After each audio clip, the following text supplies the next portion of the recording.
because I do 1,300 crunches and sit-ups 4 times a week. What's a dose? Can you translate for us? Winner of the gold medal and the champion golfer of the year is Ernie Els.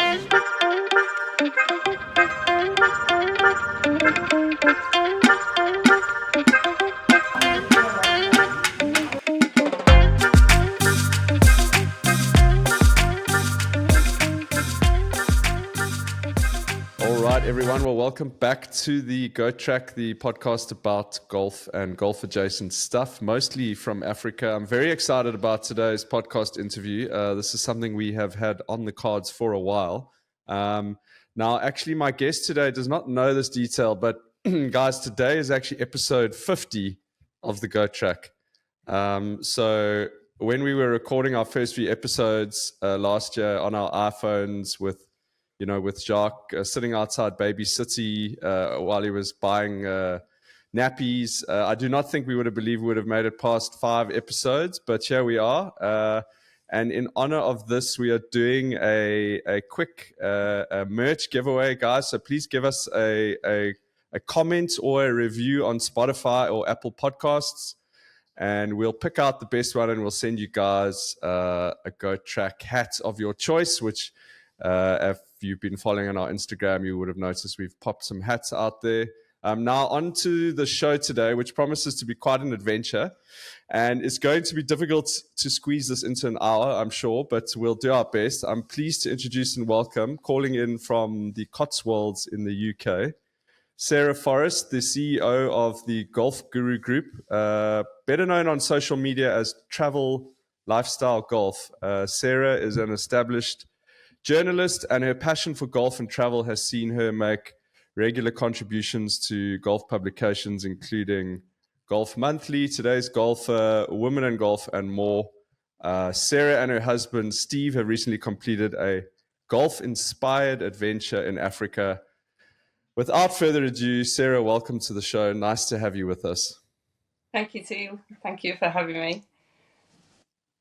So, Sarah, about a year ago, I was at the Princess Grant Golf Club north of Ballito, more or less a year ago. And I pulled into the parking lot and I saw this beautiful Land Rover parked in the parking lot with some signage on the side, which kind of caught my eye and looked very interesting.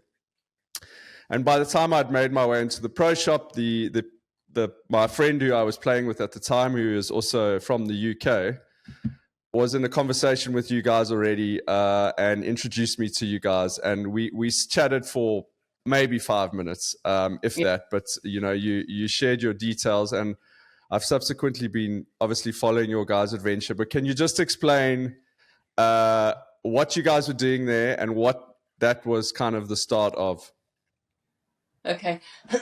Well, the Land Rover, as you've alluded to, is called Andy the Landy. It's a British Land Rover, and it's ex-military, so it's slightly more robust than other Land Rovers. And we shipped that over from the UK to South Africa with the goal to play 100 African golf courses. Incredible.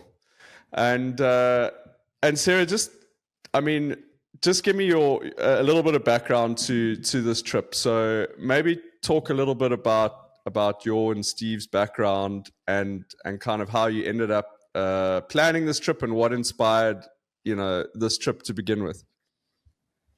I guess the inspiration came from the love of Africa. We've been very fortunate to go to and from South Africa for the last 30 years. We've been to Morocco, Egypt, a couple of places in the north, Tunisia. We've never actually done the middle bit, so we decided, well, let's just go and do it. So we did. But I've been in the golf industry for 20 years. I've been very lucky. I've travelled extensively from Argentina to Japan. I had my own golf tour operating business in the beginning, which focused on females. I was the first person in the UK to have a female-centric golf travel business, so that was 20 years ago, and probably a little bit too ahead of my time, to be honest. But I've done all sorts of things in the golf industry that's led me up to where we are now. So I've been mystery guest for hotels or golf courses who want to appeal to a female demographic. I've worked with tourist boards, independent hotels, independent golf clubs, just to help them to get onto the golf ladder and how to appeal to people who might want to come and visit. Then I've also run events with celebrity TV chefs and things like that. So I've had a lot, and I've also been on TV as a BBC pundit as well. So a variety of things have culminated to where we are now. A couple of years ago, Stephen, my husband, of 36 years, took early retirement. And the goal has always been for him to come and join me in my business. So the last 20 years, building up the brand, building up the business, building up my knowledge of the golf industry. And he came to join me, which was a massive relief because it took off the photography side of it and the videography side of it. And he also learned how to fly the drone as well. So that took off me, and I just had to focus on the writing and the social media side. So together we work to bring a complete picture. And it's anything from written articles in magazines to our own blog, to social media, to YouTube channel videos, and everything that people want to listen to as well, read about. So you've covered a lot of the basics there, and I noticed, watching quite a few of your videos, there's a real mix of the travel elements of the experiences that you guys have, as well as food. So I didn't realize you had that sort of food background, and then obviously the golf, and that comes through in the videos.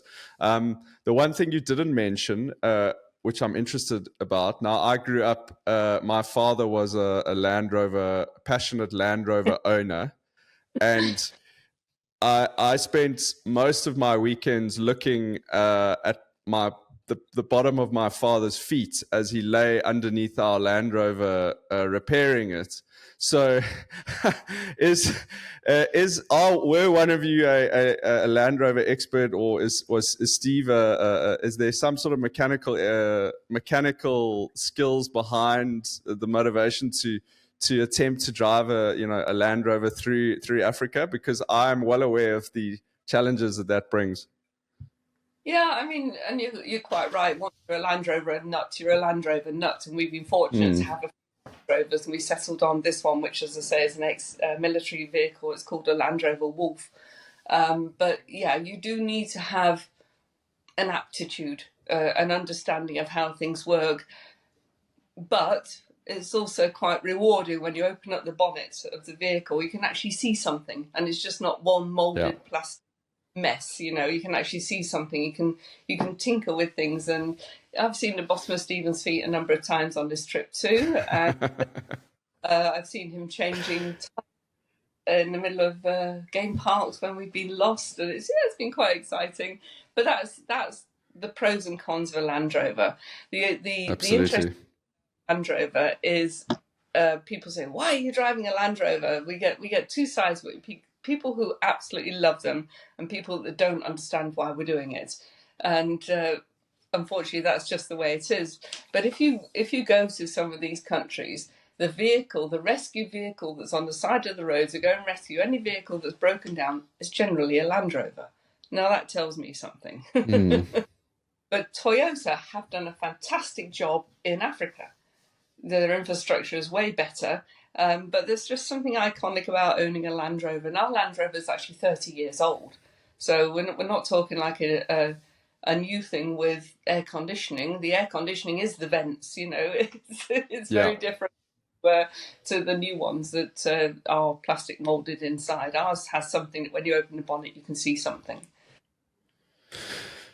Absolutely. And that's exactly the type of Land Rover that I grew up driving on trips to Namibia. My father actually mounted a little, literally a desktop fan onto the primary dashboard, and so we had the vents and we had a rotating fan, and there was some sort of, and I'm sure you experienced this on your trip, but there's sort of a kinship that exists between Land Rover owners. I remember every time we passed a Land Rover owner, they would always wave at us, and this was also getting back to kind of how I noticed the vehicle in that. It's just, there's something iconic about seeing an old Land Rover, and it just inspires that sort of travel, and particularly in Africa. So, okay, so you decide to do this trip. Where do you guys start? How do you go about planning your routes? And just give us a basic outline of what your plan was, and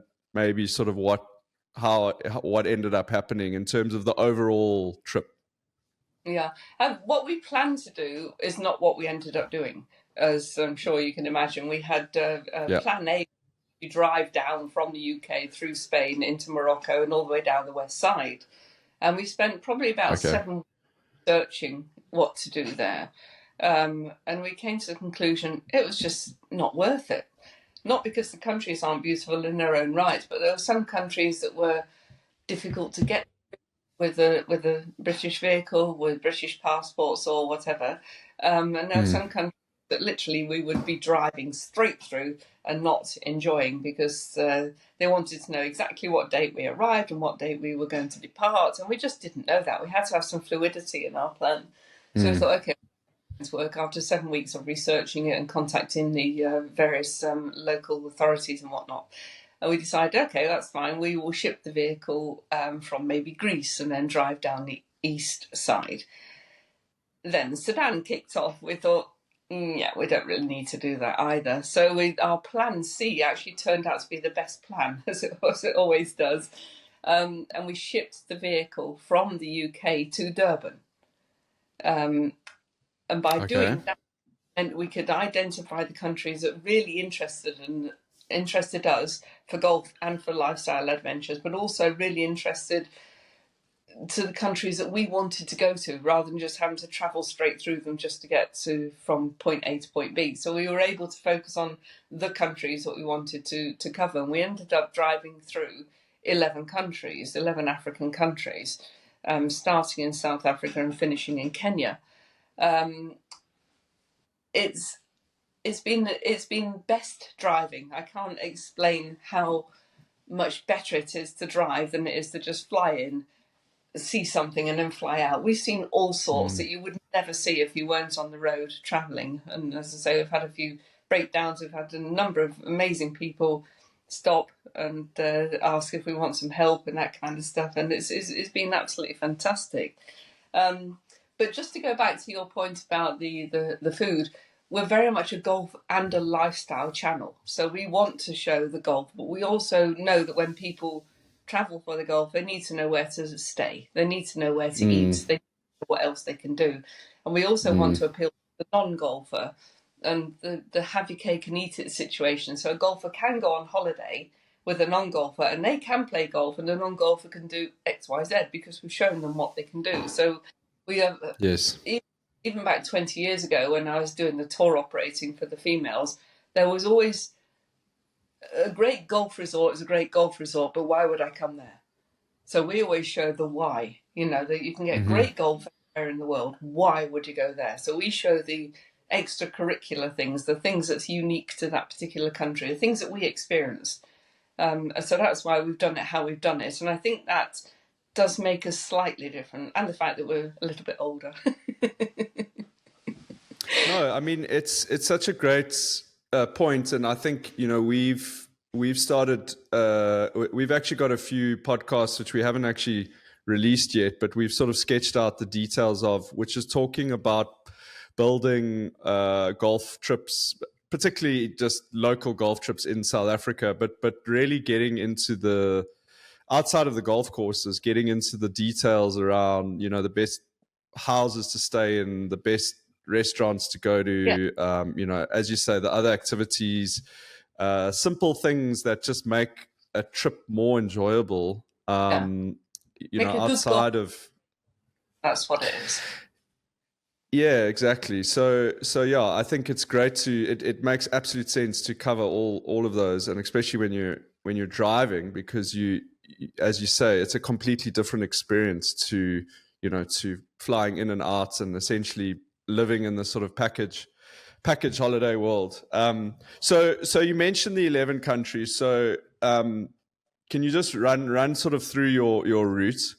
Yeah, sure. I'm assuming you kind of started. You more or less started just after I'd seen you then, which was in Durban. Yeah, Is that right? we saw you, and that was golf course number 20. So we'd already played 19 other golf courses when we met you. I So see. Okay. we flew into Joburg. We have family in Joburg, so that was actually quite lucky because the Land Rover took longer to come over than we were advised. So we Okay. started to play golf in Joburg whilst we were waiting for the Land Rover. So we started at the River Club, and well, you think, oh my goodness, how can it get any better from here?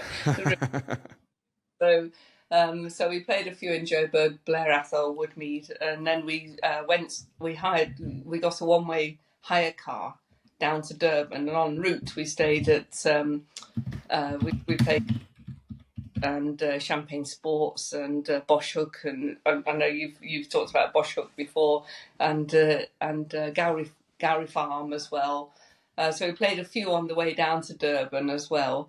And then when we collected the Land Rover, then we kind of set off and we started in Sun City. So we just kind of went northwest heading towards Botswana.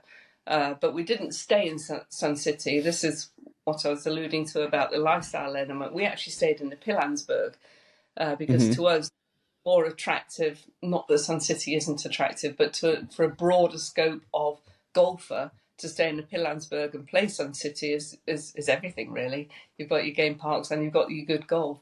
And then after that, we set now I have to do it like this because this is the route we did. So from South Africa, we went to Botswana, in at Gaborone and straight through to Chobe, across to Zimbabwe, and then down Mozambique. And then we popped back into South Africa where we met you. We were doing this because we'd made a commitment to meet with people for Christmas in South Africa. So when we popped back into South Africa, that's when we started on the Princess Grant and then all the way down the east side. When we got to George, because we've done some of the garden route already and everybody knows the garden route, we actually turned right. We turned up into Swartberg and Prince Albert, that kind of area, and we played Oudtshoorn, which people probably have never played before. It's a different kind of course. And then pop down to Cape Town for Christmas, and then up the west side. After that, we went to Namibia, Zambia, Malawi, Tanzania, Rwanda, Uganda, and finished in Kenya last week.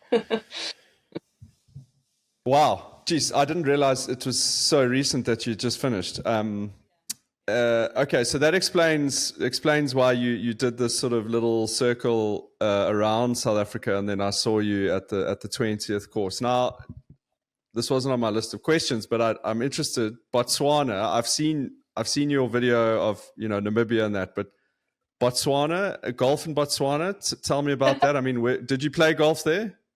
We did. We played a few golf courses in Botswana. We started in Gaborone Golf Club and just made our way up. We played Francistown, nice little 9-hole, run by a guy who just is so relaxed about golf. It's quite neat. Impala on the course. And then we went up to Chobe. We didn't play many in Botswana. It's not known for its golf, but it was nice to actually highlight some of them at least. Yeah. Okay. No, because I mean, I'm familiar with a few of the golf courses in Zimbabwe and Zambia, but yeah, I had no reference frame for Botswana. So I'm gonna ask you a couple of questions around golf in South Africa, obviously because we kind of a South African podcast, but obviously am interested in the rest of Africa. But you've kind of outlined your roots. Kind of talk me through. I know we chatted offline the other day, and you said it's very hard to list your you don't really rank courses, but just talk about some of like your favorite courses you played in South Africa, and maybe some of the ones that were like the most surprising for you. I think what you have to understand is every golf course offers something different to everyone. Now, the golf course is catered for that region. So when you get down to Cape, catered for a bigger region, a bigger populace, a bigger tourist trap, that kind of thing. Whereas we get into some of the smaller golf courses like Cirrus, you drop down from the beautiful mountains, and there beneath you in the valley is the golf course laid out. So that to me is beautiful. The golf course itself actually plays quite well. So you've got all sorts of surprising elements like that. Obviously, Sarah's people probably don't even know about, but Hex Valley, quite enjoyed Hex Valley as well. You know, some of these quite bizarre golf courses. I think one of the surprises was Wild Coast Sun. We weren't expecting the golf course to be as good as it was. So when I placed Marty, I know it sounds awful. I've placed Marty J golf courses before. He has done a few in Africa, mostly in Morocco is where I've played them. But to have, quite often when you have a golf course and you've got a hotel, the focus is on the hotel, not on the golf course. And you know the history of Wild Coast Sun, you know, the gambling history. And it's like the hotel is almost secondary to the golf course. The golf course is so pretty, you know, it's such a nice layout. It was a surprise. We did enjoy Princess Grant as well. I love the openness of these big wide golf courses. You know, they are very playable, and that makes them enjoyable. Or something like, I think you just talked about Cotswold Downs. We love Cotswold Downs. It's very similar to the Cotswold courses we have here. So that was kind of a smack to remind us. Interesting. Yeah. So it's very, and obviously we know the designer there as well. But there's so many, even Cathedral Peaks. So you think to yourself, oh, that's a bit of a goat track, you would call it. But actually, when you start to step back and look at where it's located, and the scenery and the views, you think, whoa, this is beautiful. So there's so many. You know, I also liked Zimbali, you know, and I think that's fairly controversial. Some don't. I did. I like the Worcestershire. The Worcestershire, I think they call it the Worcester, actually. The Worcestershire is... Are you the Worcester or the Worcestershire? We're definitely Worcestershire here in the UK. But the Worcester in the Western Cape. Yeah. Okay. Yeah. So that's a golf course with if it was in the UK it would be heather. And you've got some kind of shrubbery in the middle there, and that makes it also quite interesting there, especially when they say don't go in there, there's snakes in there, and you think that you need to be telling my ball, not me, you know. So yeah. So it's like I think it's sort of that like fynbos that we call it fynbos here. It's that sort of low shrubbery, but very beautiful with flowers and exactly. The Western Cape has a number of courses that are like that. So it's interesting, you know, the quite a few of the courses you mentioned are some of my sort of almost like hidden favorites. And you know, the Wild Coast Sun, it's interesting. I actually had a sort of a kind of a colleague, somebody contacted me recently. They were writing an article about the Wild Coast and wanted to get some information. And I was quite surprised that they hadn't played it yet. And yeah, I wrote a few things down, and it's when I first moved to KwaZulu-Natal, it probably was immediately my favorite course that I played when I played it, because I just thought, wow, it's just, you just feel completely out in isolation out there, and some of the holes on there are just quite remarkable. As you say, the variety of courses that we have, I think we don't actually realize sort of how lucky we are in terms of, you know, as you say, from the very lush sort of tropical on the East Coast across to these almost desert type courses on the Western Cape and that. Sarah, you guys had previously done a trip to the George sort of area from what I understand. So you were familiar with a lot of those courses. Yes. So that they didn't make up any of your courses that you played. Is that right? No, that's right. The only one course that we replicated was the River Club, and we thought, well, we can't miss this. It's just too beautiful. So 99 of them were of the challenge. But no, we have previously been to the George area and played the golf courses down there. So we know that when people think of golf in Africa, they think of Africa. We also know that when they think of golf in South Africa, they think of the Garden Route and the Cape Town area.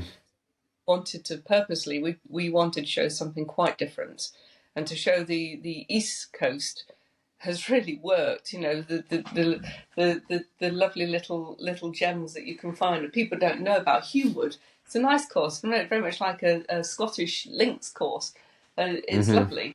And then you've got the Royal Port Alfred. I liked Royal Port Alfred as well. There's so many things, and as you've said previously, because your country has about 450 golf courses, we didn't actually need to move out of South Africa. But we didn't want to just focus on South Africa. And if we did focus on South Africa, we wanted to focus on things that were different in South Africa, people didn't know about. And that was our driver, really. And that's why we went right. When we got to George, we turned right up into the hills. And that's out there. So I promise I will move on from South Africa, but how many courses did you play in South Africa as part of the 100? We played, of the 100, we played 26 in South Africa.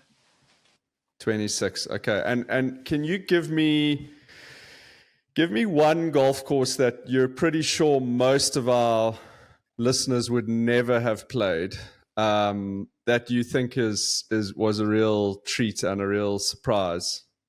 In South Africa? Yeah. Oh, okay. That's a bit difficult because you are such don't you? I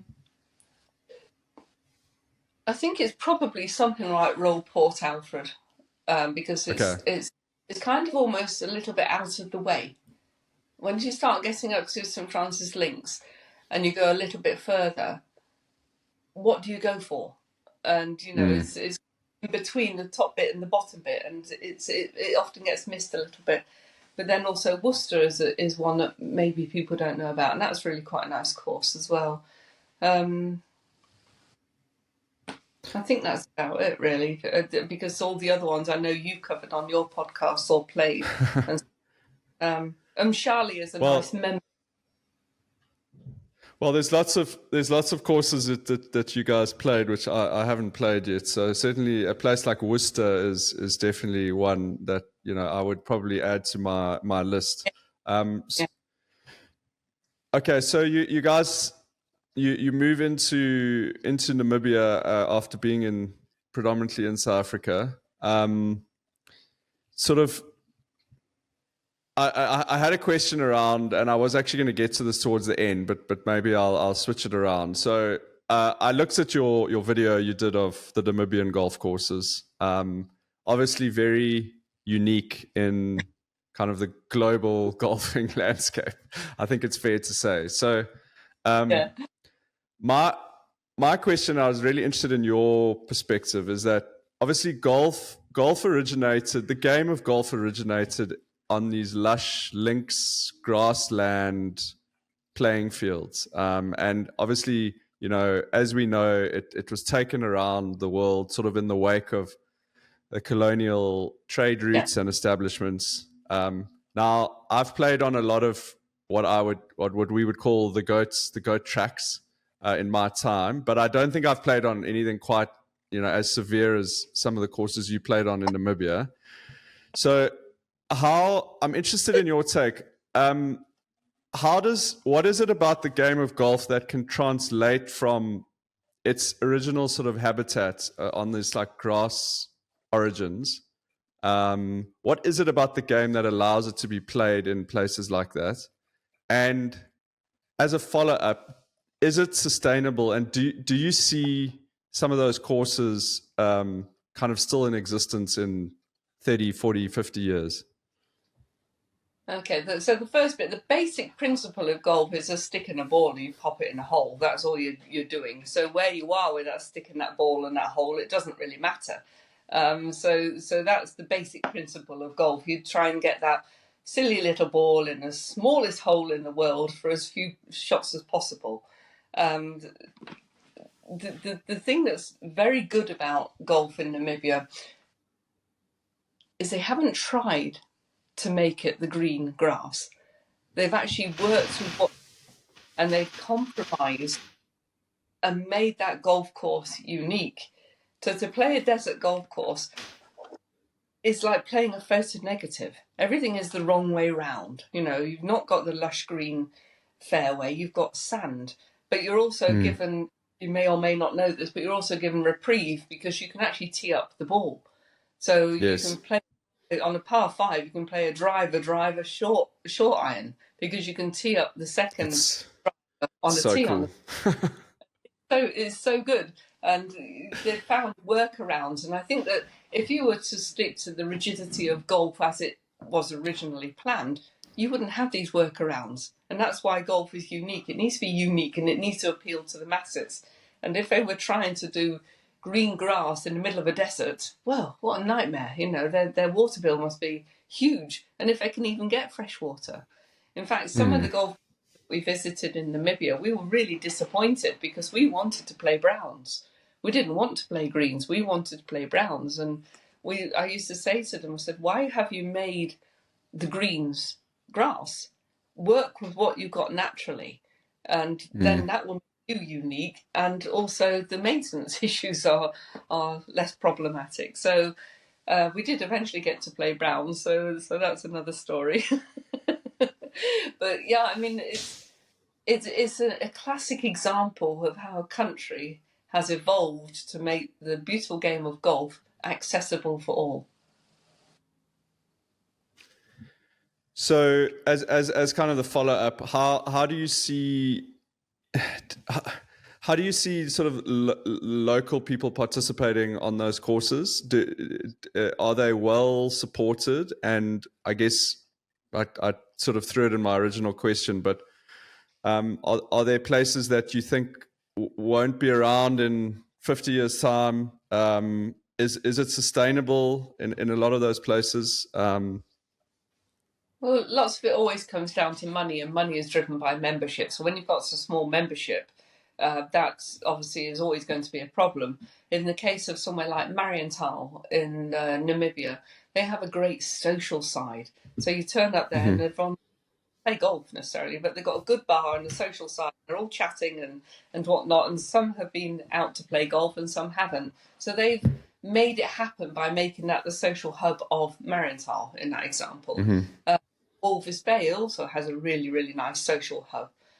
Somewhere like Henty's Bay, yeah, they're struggling a little bit, but the holes hitting down towards the Atlantic Ocean are stunning. So it would be a real shame to lose some of them, and I dare say some will go by the by, but other courses as well. It's down to the local participation. And if they can't engage and involve, for example, schools, and even in Longabarn had the Mashi course, but there was foot golf on the Mashi course as well. So they've evolved to try and bring something different to a broader audience. Whether you love or hate foot golf, that's up to you. But if it helps people keep the golf course running, then why not do it?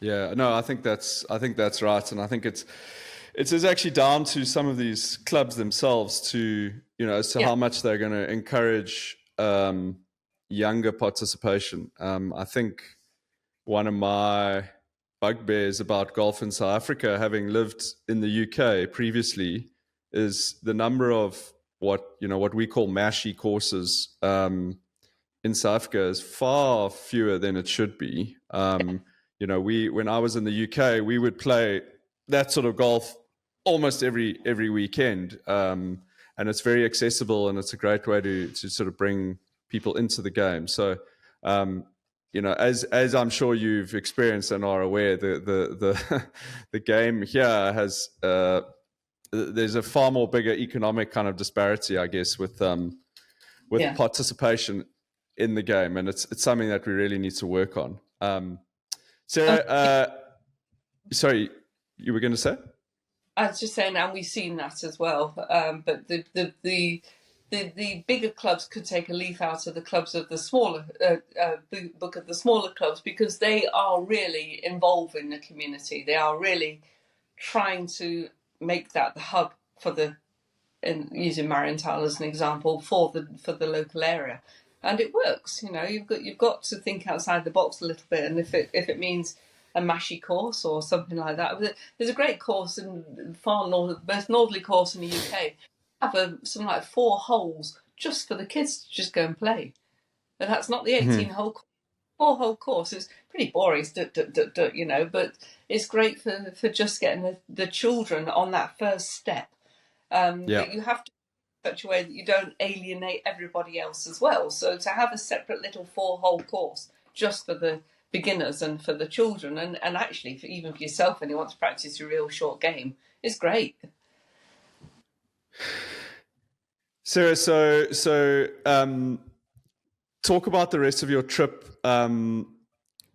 Whether it's some of the best golf experiences or travel experiences, or just things that happened to you guys along the way, while you were traveling. I mean, I'm sure you could sit for hours and regale some stories, but give us a few highlights and maybe lowlights from the travels. Yes, certainly. Well, as you say, golf is a big element of what we did, but we also did lots of non-golfing activities. We nearly died a couple of times. Stephen was nearly killed. Sorry, I shouldn't probably giggle, but it was quite nearly shot by the arrow in Tanzania. We've been lost in Hwange National Park in Zimbabwe. And whilst we were lost, we got a puncture. So Stephen's in the middle of the park changing the tyre. So I'm doing the filming just in case viral video, But you've got to have a belief, and we have the belief that 99.9% of people are good. And if you don't have that belief, then you could be looking over your shoulder the whole time, and that's not fun. You want to just embrace and enjoy. And I think the other thing that when you're doing something like this is don't be too rigid. Using Namibia as an example, we had an idea of what we wanted to do, and we couldn't get across the Orange River where we wanted to get across in the Richtersveld, so we had to go all the way down to the coast and then across that way. But what we did is it opened up Orangamund as a golf course, which we didn't know there was one. We thought, how many golf courses do we not know about? So we did some research in Namibia, and it came up with 8 golf courses. We played 9.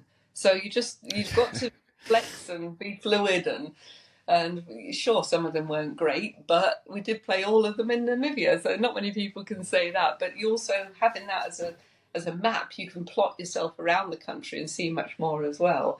But we've been lost a couple of times. We got lost in the Serengeti. That wasn't our fault, but we did get lost in the Serengeti, and we were driving around at night, so we had to get the permission from the wardens to be able to drive around at night. And there's a massive pride of lion just walking past us, next to the door where you sat.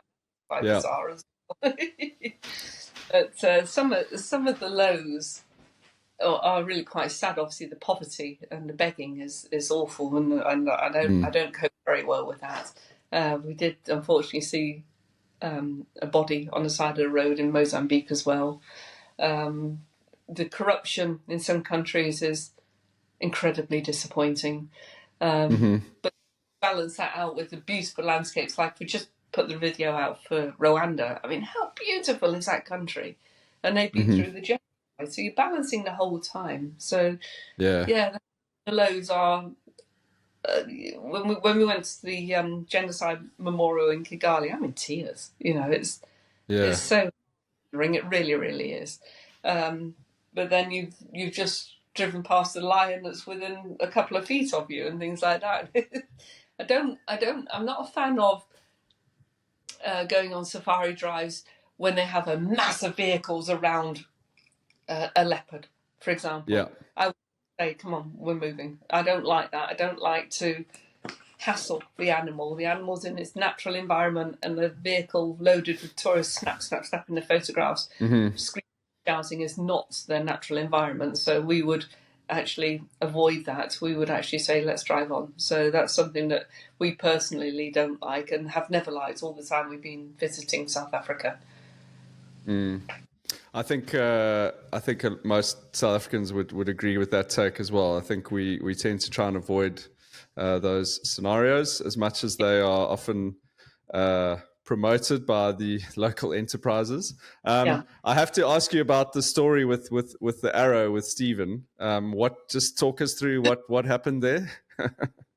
we'd booked a day with the bushmen in Tanzania, and they were they were really the bushmen. You know, they're actually originated from Botswana, apparently. Anyway, they were the click click click bushmen, and it was great. We had a lovely time with them in Namibia, in Tanzania. Okay. Okay, and they were, dare I say it, as high as kites. They before they go.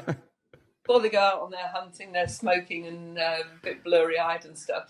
Anyway, so we were just following them with the camera, and I'm chatting to the head guy, and well, as much as I could anyway, in my clicking language.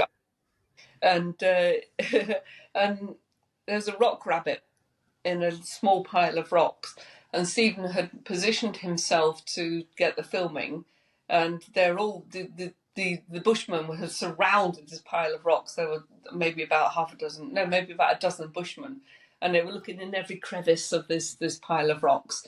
And then this rock rabbit ran out and past Stephen. Yeah, past Stephen. One of the bushmen turned round with his arrow and went to shoot it, and it missed Stephen by about that much. Oh my God. So, I mean, we laugh about it because what else can you do? If it had hit us, it might not be the same result. But right now, we think it's quite funny, you know.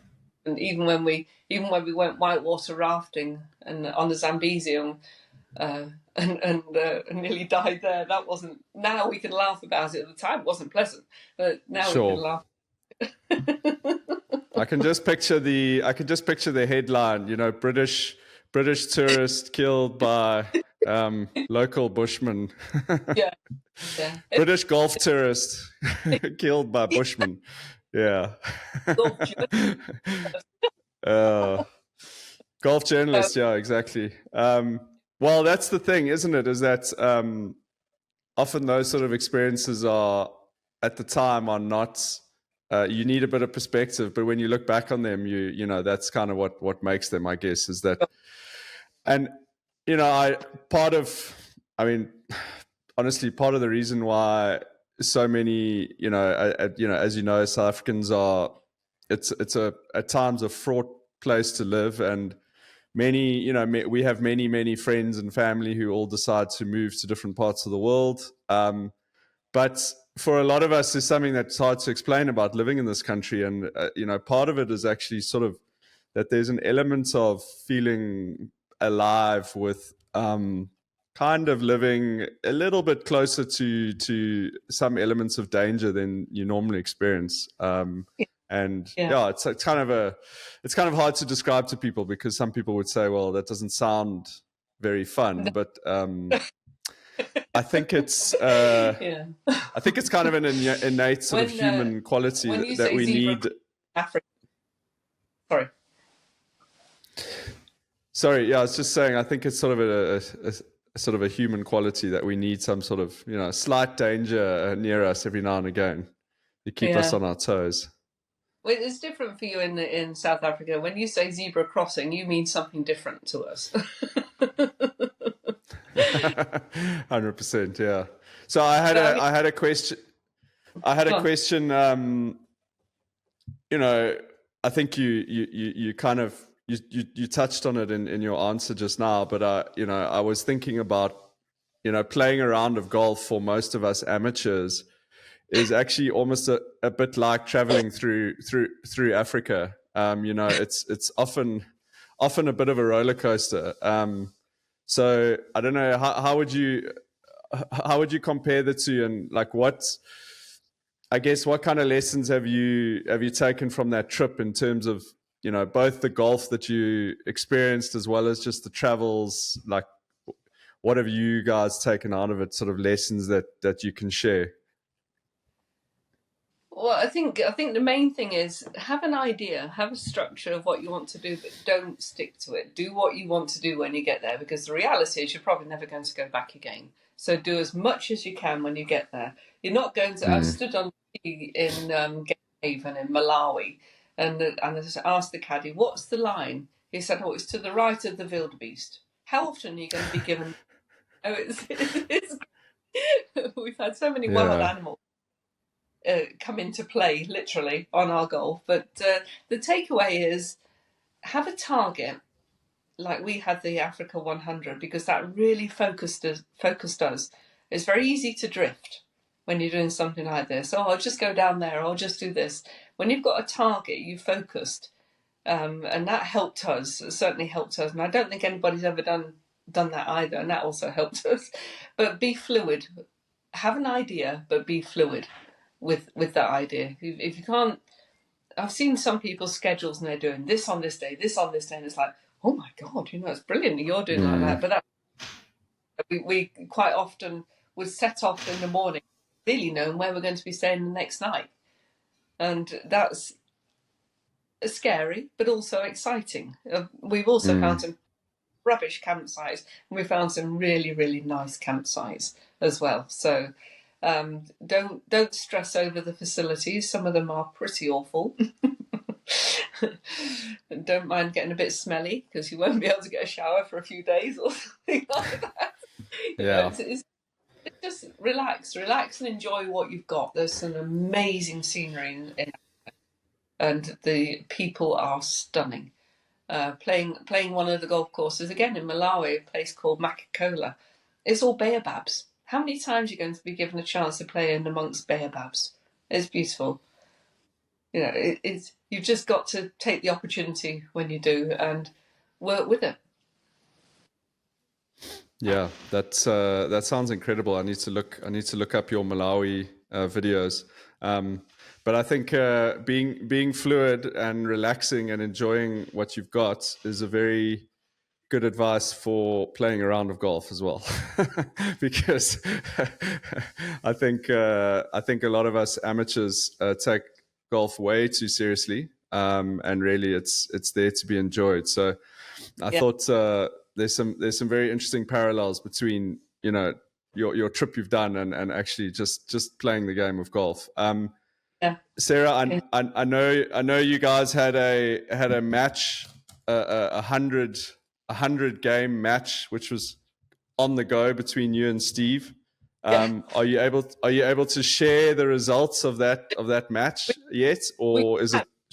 No, I can share it because it's quite funny. Okay. Really, we neck and neck. We're reasonably close in handicap. We were neck and neck, and we got to a stage where we played 99 golf courses, and Stephen was winning.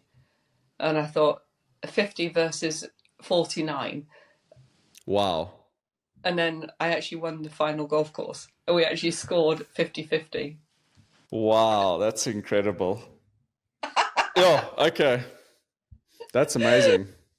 Yeah, so, I mean, people might think that's a fix, but it wasn't. That's just how it was. There were some golf courses we took halves on before we'd even started playing because of the condition of the course or whatever. Okay. But most it was a competition against the two of us. But we were never more than 3 games apart at any one stage either. Okay. So it was well matched. And some days I would have a good day and some days Stephen would have a good day. So incredible. Well, that is the ultimate test of your marriage, was playing a 100 match through Africa, and you survived. So well done. Sat in the car for hours talking to each other, or sometimes not talking to each other. Then playing golf against each other. You've got a strong relationship to do something like that. That would be the other piece of advice. Don't go with someone that you can't get on well with.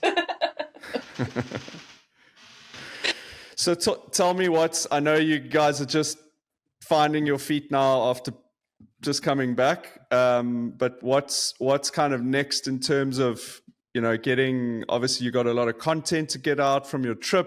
What are your plans on that front? And I'm sure you must have spoken about what the next trip is that you guys have got planned. We have obviously, as you just said, we have lots of content we need to get out onto social media and write the articles, that kind of stuff.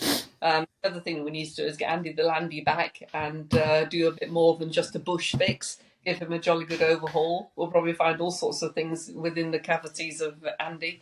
And then we have a few ideas. Nothing's firmed up yet because, to be honest, we only landed back into UK a week ago. We've gone to Christmas, but we've got a few ideas. It could be Europe. It could be the US. We've got a couple of ideas. Might not take Andy to the US because they probably won't let him because he's full of naughty emissions. Where is Andy right now? Just heading into Oman on the high seas. Okay, so where did you ship him out of? From Mombasa back. Okay. So he's gone a highfalutin route of Oman, Spain, and then I think UK. Okay, so he won't be home for Christmas, I assume. No. End of January, beginning February. We hope. Okay. Gosh, Sarah, what a trip! And I just thank you so much for sharing your time. Can you just maybe give a shout out to people who want to catch up on your content on social media, maybe where people can find you guys, your details, your social media details? Yeah, sure. Social media is at Travel Lifestyle Golf, and it's pretty much what we do: travel, lifestyle, and golf. We're across all of them. I'm probably best on Instagram. Also YouTube, we have a channel. We try to keep the videos fairly short so we keep the attention going. And sometimes we do golf-centric videos, sometimes we do non-golf, sometimes for the sake of Rwanda there was only one golf course, so we did the whole lot together. So we try and mix it up a little bit. But we're very keen to promote to the non-golfer as well as the golfer, because we feel that that's something that everybody can do. If you're a couple, one golfs, one doesn't, you can still go off and do these kind of adventures. So we're on at Travel Lifestyle Golf. Awesome. And guys, I would highly recommend checking out some of the videos. There's some very entertaining stuff in there. Sarah, awesome, amazing trip. And it's so cool to chat to someone, and well done on kind of, I guess, highlighting both traveling in Africa as well as the Gulf side of Africa. I think people would be surprised at the sort of variety of golf that we have on the continents. Absolutely. And I have no doubt that you've probably inspired some other people to make a trip, not only to see the Big Five, but maybe to play 5 or 6 golf courses as well. So So that's what we want. With that, I wish you a very merry festive season, and I trust all the home renovations go well there, and look forward to staying in touch with you guys.